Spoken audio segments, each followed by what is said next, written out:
মুরব্বি কি গুটগুট করতেছেন?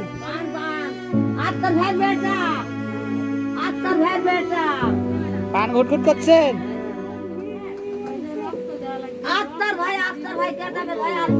হাই রে মানুষ, দেখেন কি লিয়া বড়াই করি আমরা, কোনো বড়াইয়ের কোনো কিছু নাই,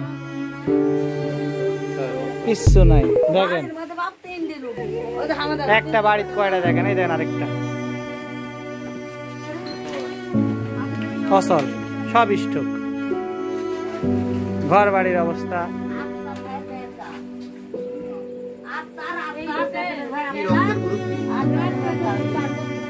এই হচ্ছে অবস্থা। দেখেন কত টাকা কত দিক তো সব মানুষ নষ্ট করে, কিন্তু এদের খাবারই সামর্থ্য নাই, 3 বেলা যে খাবে এই সামর্থ্যই নাই। চিকিৎসা কি করে করাবে? চিকিৎসা করারও আপনারা যদি একটা সঠিক জায়গায় দান করতে চান তাহলে এই যে এইগুলা হচ্ছে উত্তম জায়গা। দেখেন দয়া করি